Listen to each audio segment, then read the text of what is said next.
Hey, everybody, and welcome to Common Good Conversations, a podcast working to create deeper narratives at the intersection of faith and politics for the common good in West Michigan. My name is Nick Brock, and I am the Executive Director for Vote Common Good West Michigan. And co-hosting with me this morning is Shawn Skinner. How are we doing today? I am doing well, Shawn. How are you? I'm doing all right. I got up early. I'm all ready for the interviews today. I got my coffee, and now it's gone. I started my coffee too early. Coffee is key. Hey, Shawn, today we have the privilege of being in conversation with Karen Obits and Cindy Spielmaker from the Ottawa North Tri-Cities Action Committee, also known as ONTRAC. ONTRAC is a nonpartisan grassroots political action committee dedicated to promoting responsible governance, ethical conduct, fiscal responsibility, transparency, and inclusivity in Ottawa County's 10th district. But before we bring these two change makers onto the program, we, Shawn, need to just catch up a minute on anything that we've missed since we've last spoken. So Yep. what do you got? Well, first, I think we can probably take that music and stop it now. Oh no, it has a full 20 seconds left. Oh, and geez. it's just We're gonna ride committed. out. We're I committed. told you the new music was long. I tried finding something shorter for sure because I knew it was going to be a bit long. And There we go. there we it go. goes. Now I can hear your lovely morning voice, all congested and cold like. Yeah, I've taken my coffee already this morning. I've had my little cough drop to clear the pathways. So that's how we're I going like to how you start said I've this taken morning. my coffee like your coffee's a cough drop. I've taken my It's coffee a this morning. I got my fix. it's a caffeine. It's a drug. I need my fix. Yep. To get my morning going. Speaking of coffee, though, I almost considered making a cup of the coffee that you gave me for Christmas. It was the maple bacon. maple bacon. Now, You should have done it. well, you know that I love coffee, and I'm more of a natural coffee flavor person. I'm not one to participate or partake of the artificial flavors. I just find them, I don't know, just not great. But I do have a Artificial? plan for that. I do have a plan. I'd like to use it in some of these coffee cocktails that I have. So there's a Before plan. that, you got to try it as is to see what the flavor profiles are like. If you're gonna try to do that, Yeah, that's true. I have to make a little bit. I'm imagining maple bacon coffee is gonna be amazing, and you're gonna want it for breakfast. That's my guess. Maybe then You're I'll. welcome. You're welcome. It was a very thoughtful gift. It was. I was It thinking was. of you. I'll have to maybe make some let's see, French toast and bacon with it. There you and go. then drink it as well. I like how you say drink it like it's a chore. And I gotta get it down. Yeah.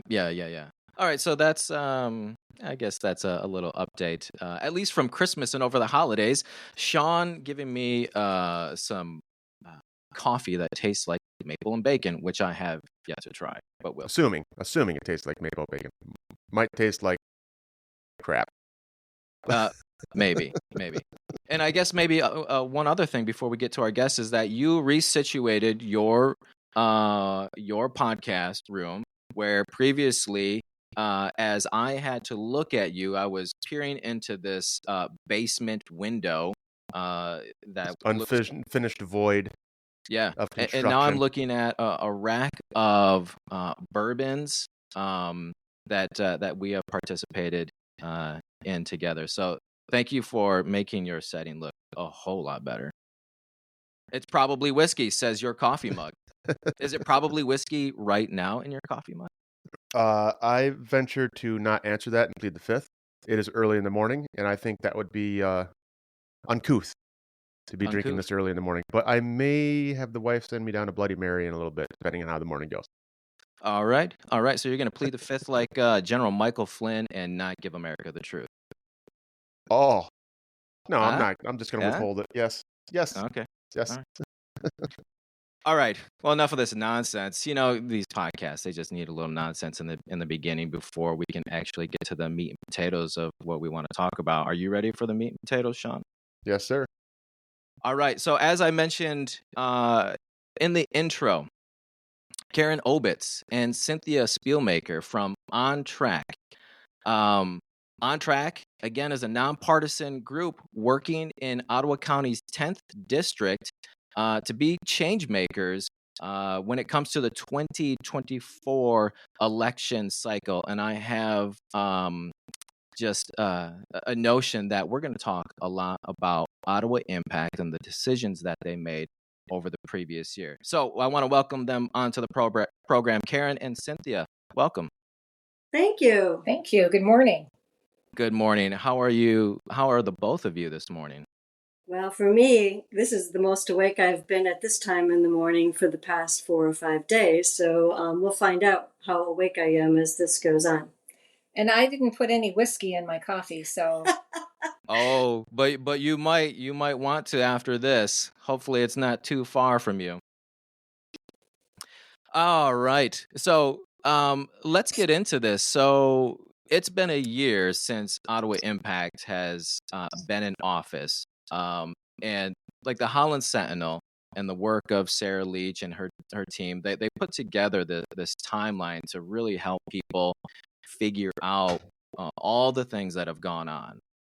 And just very pragmatically for our intro here, or at least the topic of just right here in our intro, is that the commissioners, the Ottawa Impact linked commissioners, have pushed through a lot of controversial decisions, and I'll just name a few, including firing the previous county administrator and the former corporation counsel on day one, attempting to demote the county health officer, Adeline Hambley, eliminating the county's diversity, equity, and inclusion office, and then most recently attempting to make deep cuts to the health department's operating budget.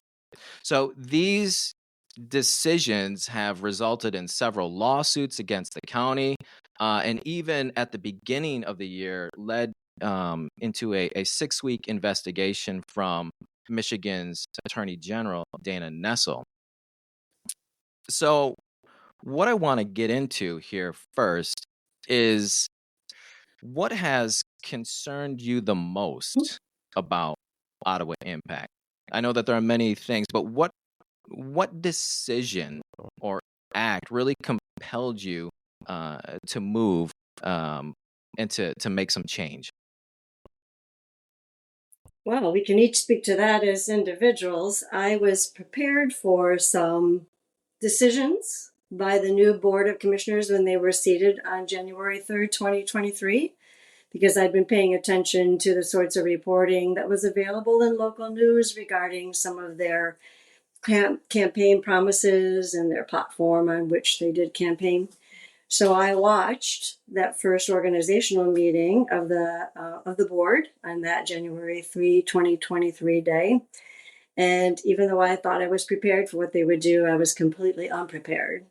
And I decided at that very moment that that was the last meeting I would watch virtually from my home if I were able to attend physically.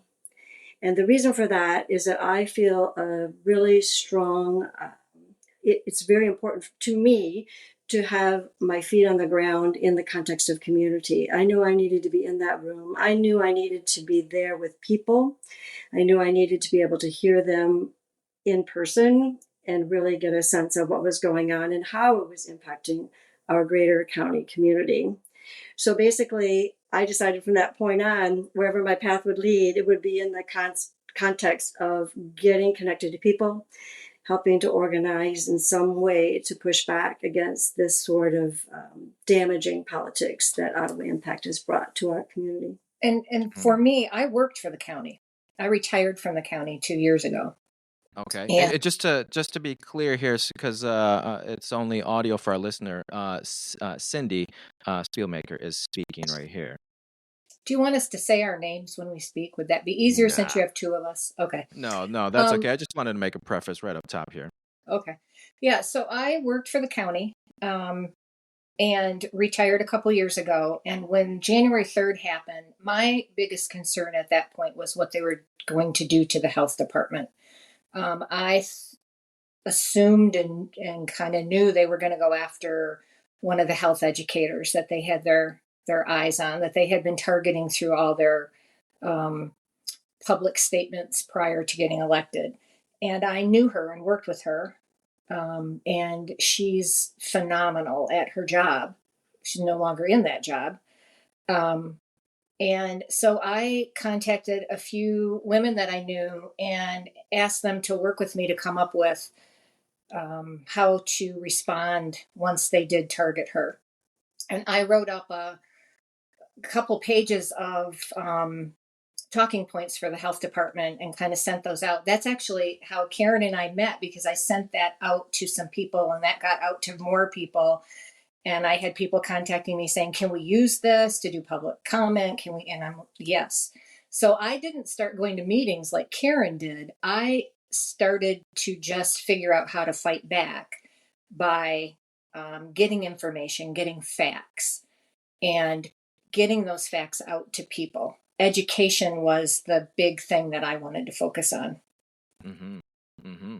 This is Karen just responding to Cindy. We were talking before we got on the podcast too about how it's so interesting how we connected with each other and how we connected with a lot of the other people with whom we've been working both outside of and now within ONTRAC, and how our different skills and the ways in which we approach problem solving, of all kinds, has been really evident throughout the process, and just a gift to both of us and to all of us with whom we've gotten together with, because we really do need our gifts to come together around the table. It really matters that everyone is there and contributing in the way in which they operate most significantly. Yeah. One thing that I've heard again and again since Ottawa Impact has been elected to office, whether it is whether people agree with them or not, one thing is clear: people are getting together and becoming more involved in their local politics. And that sounds to be very true with your organization. And finding that people are able to bring their different gifts and skills to the table to make change. So let's talk about the political action committee that you formed, because it is a PAC, correct? Yeah. Yes, Okay. it is. So I want to just walk through that a bit. So can you tell us why you decided to form a political action committee, and what you hope to do with that political action committee? I think so we started ONTRAC and really spent a lot of time discussing whether we should become a PAC or not, and decided that it would be beneficial for us to do that, because one of the things we want to do is to be able to financially support candidates. And it's going to cost a lot more money for people to run locally than it has in the past. And they're going to need that support. And especially people who are running as Republicans who are not part of Ottawa Impact, because they're not going to get any support through the Ottawa GOP or Michigan GOP. So we wanted to be able to help with that. So we really took a long time to talk about and decide to become a PAC. It's not something you just do on a whim. So we're pretty happy that we've been getting some donations, and we're looking forward to being able to help candidates with that. What's the definition of a PAC? Political Action Committee. Well, there's different levels of PACs. There's different kinds that you can form, and the one that we formed, and I wish we had somebody on our election committee here to talk about this, but the one we formed allows us to accept money up to, I think it's like $83,000, which is a weird number, but that's what it is. And we can donate money to political candidates. I can't remember how much that, like 8,000 up to, there's a number. There are numbers connected to this. There are numbers that we do not know about, but we have people who do know about it. Mm-hmm. I believe the phrase I've heard most often, and I won't remember the 50 whatever it is, but is an independent political action committee. And exactly what that means, I'm not sure. Yeah, there's another number that goes along Yeah. with how you register. So Yeah. Is there so a question about that is there a distinction between a PAC forming in a county as opposed to like in the state of Michigan? So the PAC is only specific to receiving funds or being involved in Ottawa County as opposed to the entire state of Michigan? Well, I Is don't there a know about the distinction? state, but I know that federally you can't contribute. We were just having some email conversation about this amongst our steering team.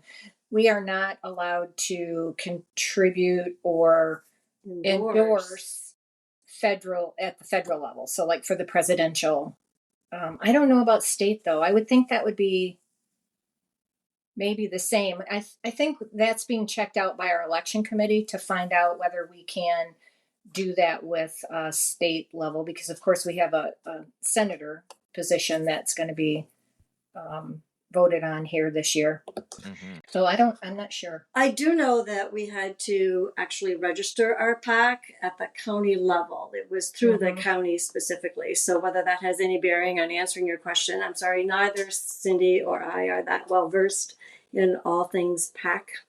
Because Nick, you did not put that on our list of ideas. I know, I didn't that we may equip talk you about. So fully Shawn enough. blindsided us.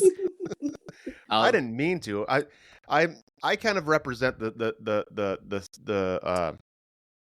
mass of people that aren't always diverse in politics. Mhm. So that was an actual genuine question from myself. Mm-hmm. I think trying to figure out exactly what a PAC was, because he had said PAC, and I thought, well, I always hear super PACs and stuff like that.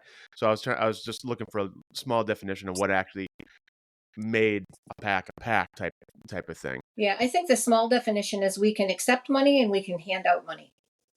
Okay.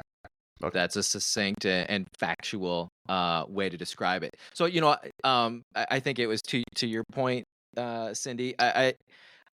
So I do like to give guests a set of questions so they can feel prepared, and oftentimes guests asks for that.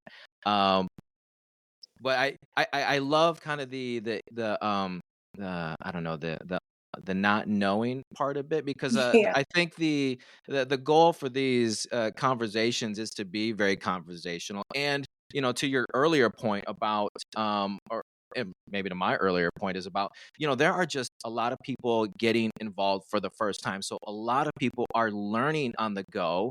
So I think it's really helpful for others to know that, hey, I don't know everything, but if I can just start something and learn along the way, there are other people who I can reach out to. Maybe I listen to a podcast, or maybe I reach out to another political action committee that's going on. So Or maybe have no fear for not knowing everything up front. If that was the case. Well, it's also true that when we wanted to form, we did lean heavily on the Zealand Area Action Committee, which was the first within the county's districts, which is District 4, to get organized.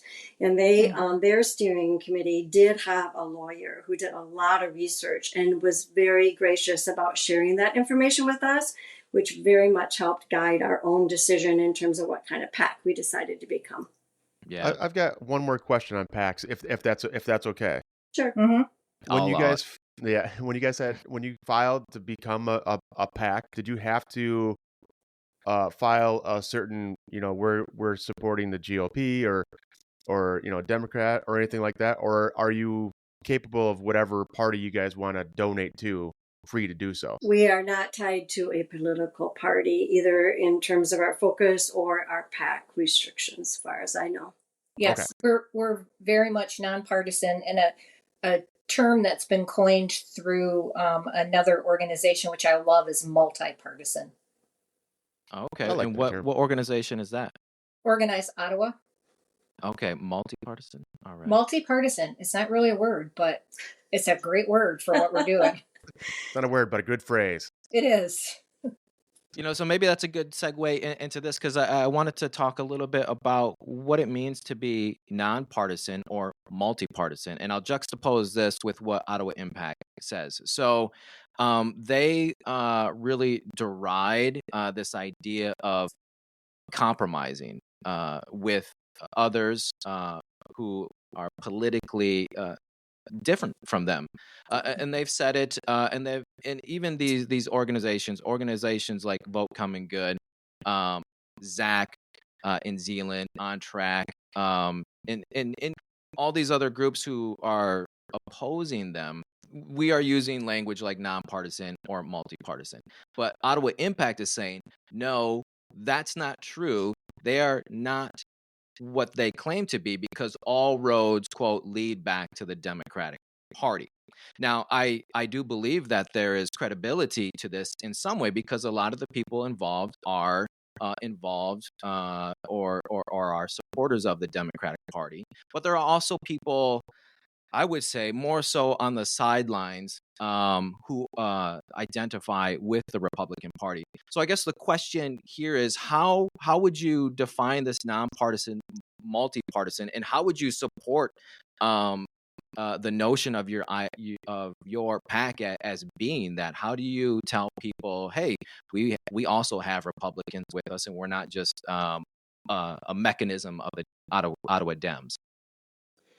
Well, I can speak to that first, if that's okay. I want to say that I have tried quite hard to find people in our district and connect with people beyond our district who are what some refer to as common sense Republicans, what Ottawa Impact would refer to as rhinos. Those Republicans who suddenly are saying, this group, though they ran as Republicans, do not represent me or what I thought my party stood for. So finding them has been a bit of a trick, but once you make a few connections, they have connections. So it's a lot of that's happening, but it's happening more yet under, the wraps kind of thing, not in a sneaky way, but just trying to get people to feel comfortable to look at us, as Cindy says, a multi-partisan. We are not interested in talking party. In fact, I think that's been one of the problems here, is that the fact that the county commissioner elected position is a partisan office has really created a lot of division and people confused about what really good governance looks like at the county level, when really has nothing to do with which party you align with. It has more to do with your sense of what it is to run a county. And I think those people who typically would have simply voted for a Republican are now paying attention and saying, I have to look at the candidates. We just need to find each other and see how our common goals can allow us to work together in a nonpartisan fashion. It seems to me that the Republicans within our county are maybe a little bit afraid to speak out, because there's been such a strong, through the Ottawa GOP, there's been such a strong alignment with the Ottawa Impact ideology. And I don't know what it is that holds people back, because like Karen said, she's been really one of our, we have a few people on our steering team that have really been working to reach out and meet with some Republicans to really try to get them involved. And it just really does seem to be a struggle for them to want to do that in a public way. So we're working on it, working really hard with doing that as well. So we're hopeful that we can continue to try to get more Republicans involved. We do have people within our membership that are Republican. Mm-hmm. It's not like we wear labels within our, internal membership lists or things like that, but we know who each other is. And I know, as Cindy just said, we are trying to get as many people at Commissioner Roger Bergman's Coffee with the Commissioner event on Wednesday at 5:30 p.m. at the Louted. That's January 10. And when I walk around my neighborhood, I sort of bump into people and I make sure that they know about it. And I ask them to ask their friends and their people in their network in the district. And I'm doing that deliberately with a view towards, I know who some of these people are and the fact that they more likely align typically with the Republican Party.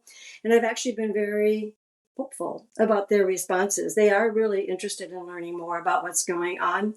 And I hope that many of them will come. And that will be the beginning of maybe a more groundswell of more involvement by the formerly Republicans or still Republicans and not really at home in their party right now within our district. Yeah, yeah. Shawn, I think this what we're talking about here is Shawn and I have had this conversation back and forth between the podcast and wanting to talk to Republican officials or have them on the podcast. And I've reached out to some, and they would rather not. Because of what I think in my general sense is, and Shawn, we can talk about this a little bit here, is that to your point, like Cindy and Karen, the Republican Party has just so much political power and capital in Ottawa County that they don't need to cross the political aisle necessarily, because they have the votes, they have the people. So if they want to be nonpartisan or multi-partisan, they can do it way behind the scenes, and if they go out in front, they are going to be potentially censured, like we've seen with Commissioner Jacob Bonema, who was with Ottawa Impact at the beginning, but then decided to not be a part of that. And then even I would point to my experience with the Republican Party 2 summers ago, when we held an event, Vote Common Good held an event at Park Theater to have a forum for the incumbent Republicans, Commissioner Bergman, Kyers, and a few others. But immediately after that, those 4 commissioners and those who kind of were endorsed by Vote Common Good West Michigan were censured by the Republican Party for being kind of crossing political lines and not being true to the spirit of the Republican Party. So, Shawn, I think that speaks just a bit to the difficulty in reaching out to Republicans, especially elected officials. Yeah. I know. I was trying to we were texting yesterday a little bit, and I was asking, who could we get possibly from Ottawa Impact or somebody around that scope to join us on a podcast, just to have just to do what we're doing now, which is just open discussion, not necessarily really focusing on one party or the other, just to have an open discussion like we try to do as of right now. And yeah, the response I got was a lot of, well, kind of, we don't need to do that. We don't need to put ourselves out and potentially hurt their own space by venturing out into something that they think might be a like a hit shot type thing. Like, you guys talk this way, you guys are just going to try to butcher us the whole time, which I would have no intention on doing with anybody. My intention every single time is just to have an open and honest discussion about what everybody thinks, really, and despite whatever side of the aisle they're on. Yeah. All right, let's make a pivot here back to the work of ONTRAC. So there was a press release given to the Holland Sentinel, however long ago that you guys did that, Cynthia and Karen. And within that press release, you stated that the organization's goals were to safeguard democratic processes, communicate factual information on issues relevant to local residents, and promote responsible voting and recommend local candidates. Now, I'm wondering if we could walk through these 3 things a bit, starting with the top. If you could, what it means to you, what does it mean to you as ONTRAC to safeguard democratic processes when it's contrasted against the decisions of Ottawa Impact?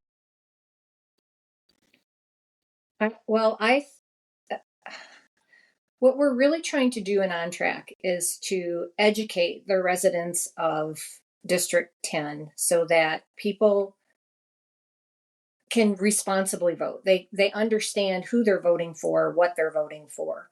So Cindy, I'm sorry. Can you define District 10? What area does that encompass, so people really understand what geographical area you're talking about? Right, because districts are drawn really strangely. It's Grand Haven City, Ferrysburg, Spring Lake Village, most of Spring Lake Township. All but precinct 5 of Spring Lake Township, which I know if you're in the Tri-Cities area and going, I don't know which township precinct I'm in, it's the area south of Savage and to the east.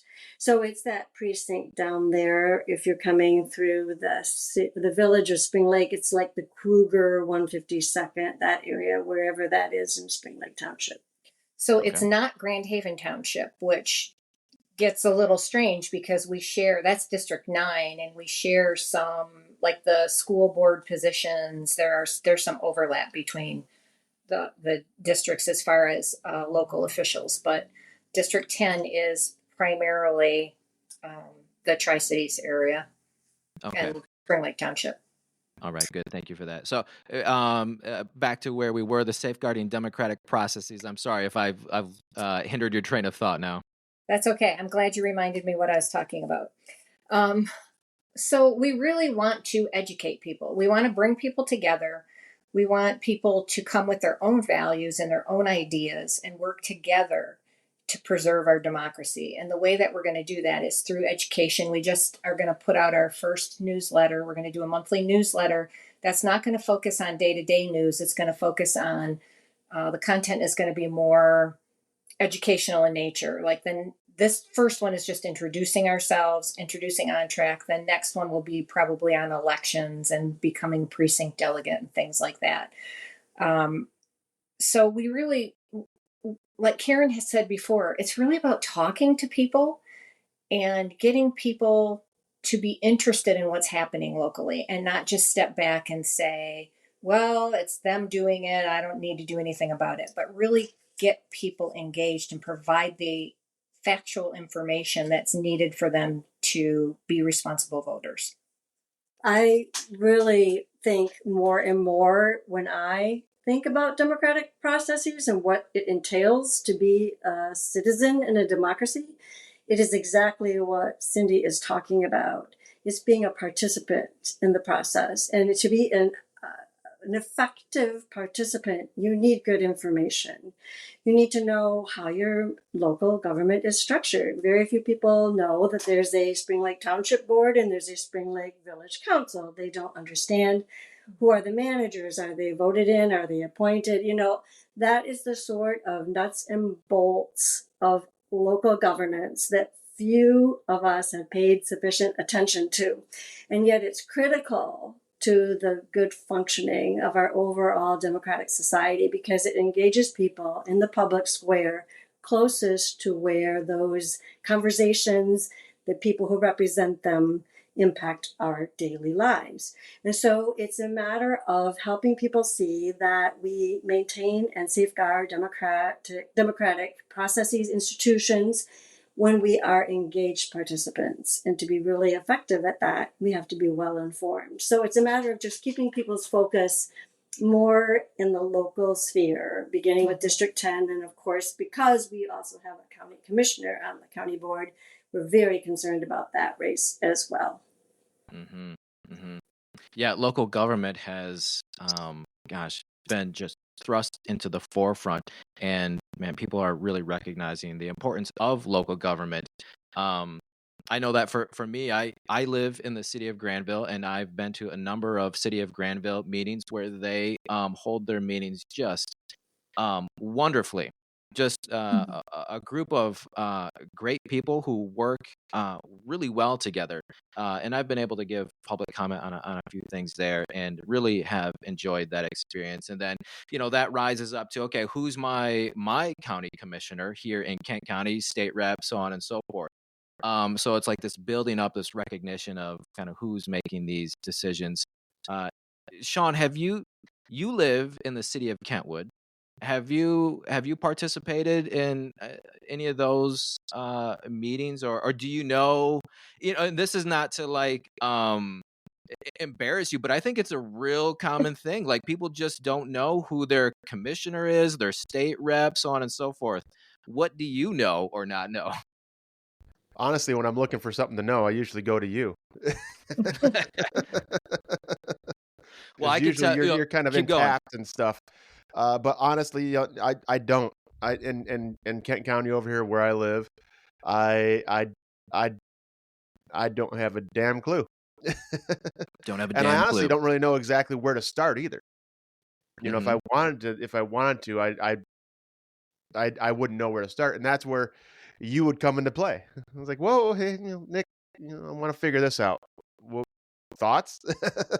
Yeah. you know, Well, what I do know right off the top of my head is that your congressperson is Hillary Scholten. Because if I remember correctly, you had the option of voting for either John Gibbs or John Scholten. Gibbs. Yeah, So then Hillary Scholten, her district, due to redistricting, is in Kent County, and then it moves all the way out to Ottawa County, all along the lakeshore. So part of her um, governance crosses West Michigan. And most interestingly enough, John Gibbs, who lost that seat, is now the county administrator for Ottawa County. He was appointed without any not due process, without any process for hiring to be their county administrator. And that's what happened on day one, January 3. And that's what really incited a lot of, for some people, excitement and then frustration, is that Ottawa Impact and the moves that they've made we're moving towards just hyper partisan things, as in a way that the people of Ottawa County had never seen before. you think Gibbs had to do some favor trading for that to be elected, or or appointed that position? Well, I don't know. I don't want to speculate, but I knew that. I've watched a I lot of mean, television, and that's how they say it happens. House of Cards and stuff. well, he carries a lot of gravitas with him in his name as a congressional candidate, and then even working for the Trump administration. I was going to say So Trump backed him, didn't he? yeah, for sure. And he was kind of endorsed as a Trump candidate. And then a lot of the campaign around him, paid for by the Democratic Party, was John Gibbs was too much of a MAGA Republican or extreme Republican, and West Michigan didn't like that. They wanted to have a more moderate person, and so they chose Hillary Scholten. But Ottawa County didn't feel that way as much, as they supported John Gibbs more so than Ottawa County. So that's all that to say is that's kind of how John Gibbs landed in Ottawa County. So that's just an example of one. It's kind of like sports. I grew up playing sports and watching ESPN, and Shawn, you watch football games all the time. You're in fantasy football. It's just like you Yep. have to start somewhere, and then you just kind of keep leveling up, and then you learn as you go. Yeah. Yep. Can I say something about John Gibbs real quick? So You absolutely can. You said he was appointed, which is, I think, a really good way to look at it. He was hired by the county, but he didn't go through the typical process of being hired. But he has stated publicly that he believes that department heads within the county ought to be political appointments. That's a very scary thing. As a former manager in the county, I was not a department head, I was a manager. If my department head had been an politically appointed person, as opposed to somebody who knew what they were doing within our system, my job would have been a nightmare. So I think that is really good to make sure that people understand that, especially with these policies that are coming up, that they want to pass, that John Gibbs has put forward, that allows him to be the pretty much sole firing and hiring person within the county. It's a very scary proposition. And I want to interject that is exactly the kind of information we need more people to know about, right? Like, this is not common for a county administrator to be politically appointed. They normally are hired through the regular HR process so that the county residents who will be served by that county administrator can be assured not of that person's ideological affinities, but of their qualifications and experience and capabilities and desire to do what they can on behalf of the residents they will be serving. And so it's getting that kind of information out, beyond the headlines. Hey, this is not common. Yes, it's shocking in the moment, but think of the implications long term. And as Cindy says, now if they're going to make policies that are going to allow for him to make additional political appointments of key and pivotal figures in the administration, we are in for a long road of taking back good governance at the county administration level. Mm-hmm. Yeah. So we have 2 minutes here before we say goodbye to the both of you. How can people connect with your work and support your work? Give your little pitch here. Tell them where to go and how to get involved. We are just in the process of getting our newly purchased database up and running, which will allow us to have a more robust internet presence. We will have a website that I could, if it were functional, point you to.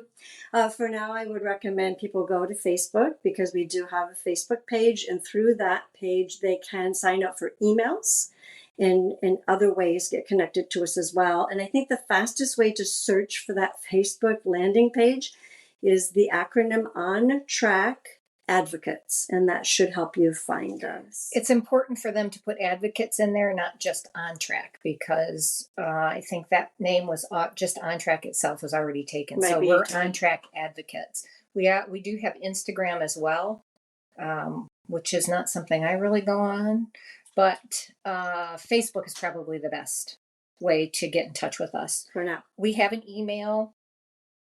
It's ONTRAC, ONTRAC .d10@gmail.com. And we welcome anybody getting in touch with us to try to get them involved. And involvement doesn't necessarily mean they have to be on one of our action committees or do something. It can just mean that they sign up with us so they get emails. So they're getting our newsletter, they're having the information and the education. And then when something comes up that they feel compelled to be involved in, they've got the ability to do that. Absolutely. All right. Well, hey, listener, check this out. If you want to connect with Karen Obits and Cynthia Spielmaker, connect with them through the Ottawa North Tri-Cities Action Committee, also known as ONTRAC. And remember that they are a nonpartisan grassroots political action committee dedicated to promoting responsible governance, ethical conduct, fiscal responsibility, transparency, and inclusivity in Ottawa County's 10th district. Karen and Cynthia, how was that for a recap? Thank you for your time this morning. Thank you. We appreciate that you asked us to do this. Appreciate it a lot. Thanks, guys. Great meeting you guys.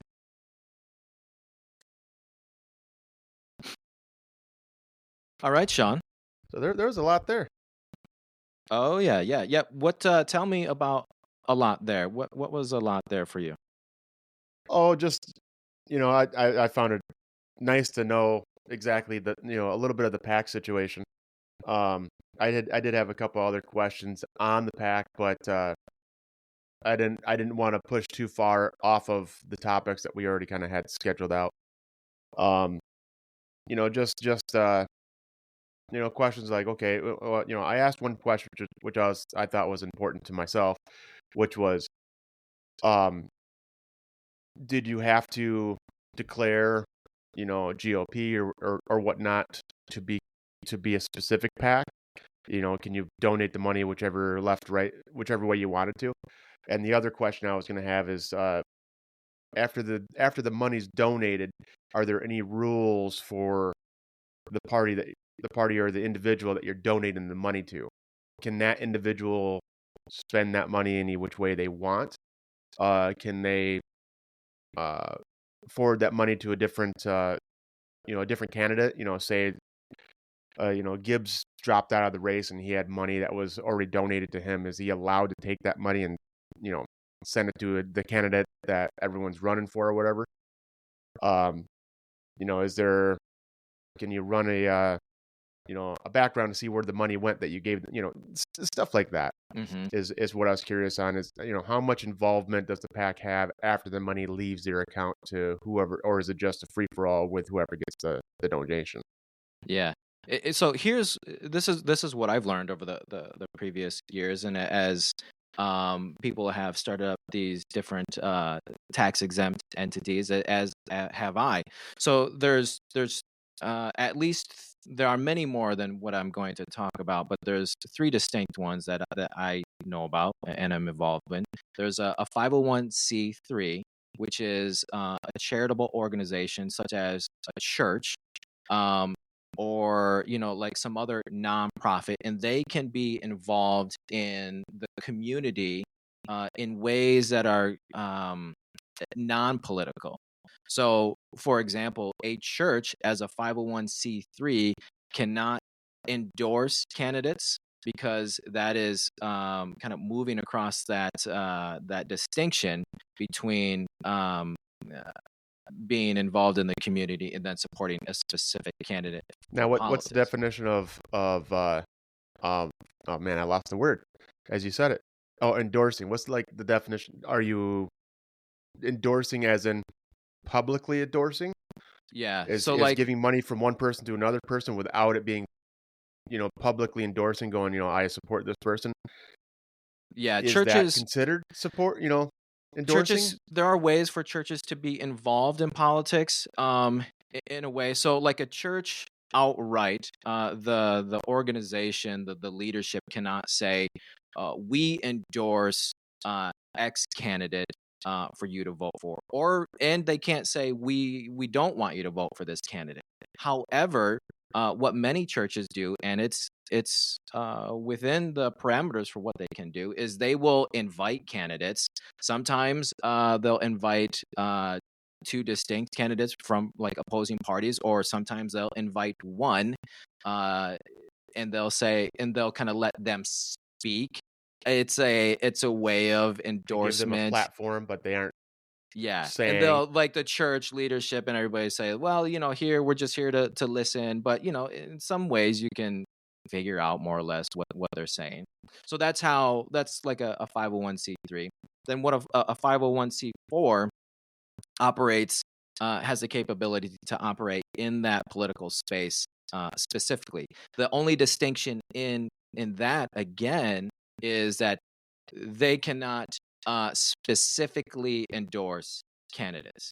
They can support candidates through different means, but they cannot specifically say out. So like Vote Common Good, we have this Common Good candidate platform where political candidates, they sign on with us and say, hey, I'm a Common Good candidate.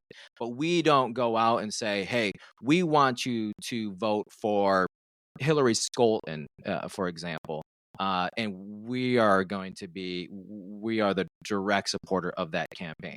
We will support her work otherwise. But if you wanted to, you'd put more support behind one person more than the other, but you wouldn't go out and say you need to vote for this person. Yeah, so there are other ways of supporting and being involved with political candidates. Yeah. And then, so the thing that we were talking about today still feels fishy to me. there are. I mean, people make these distinctions, right? I mean, people can kind of figure out, all right, where does this 501c4, this nonprofit organization, lean more towards? And that's part of it. The same with in churches and different nonprofits, like Ottawa Impact, like Vote Common Good. You can figure out their leanings. Because you guys got a lot of Republican candidates through Vote Common Good all lined up running right now.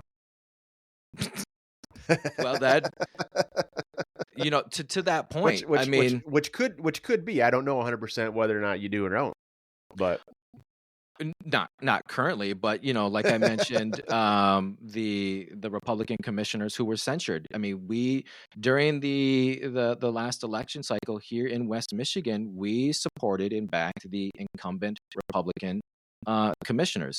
I mean, to be clear, the common good is it crosses political parties. Now, is the agreement more so with the Democratic Party on things and not wanting to advance kind of the ideology or the extremism for what we see in the Republican Party on the right side for sure. But this is a whole other discussion. I want to make sure that we land on this final thing because I want to get out of here. Is a political action committee gives money directly to candidates. So, as mentioned, they can give to a Republican or to a Democrat. It doesn't matter. They can give money to that candidate, and then that candidate, as far as I know, they need to take that money and make that money or spend it on their campaign and towards their campaign. They can't and their staff and whatever for doing what they do. Yeah, they can't George Santos this thing and buy like yachts and whatever else people do. As a business owner, if you buy a yacht and you put a big old wrap on it with your face on it and say you're running it, right there's a big old that's a write-off right there. Kind of like the old 50s days where they have the big long Cadillac and their name on the side of it and the tassels and stuff. Yeah. So that's our recap, I guess, of different political entities that have tax exempt status to be involved.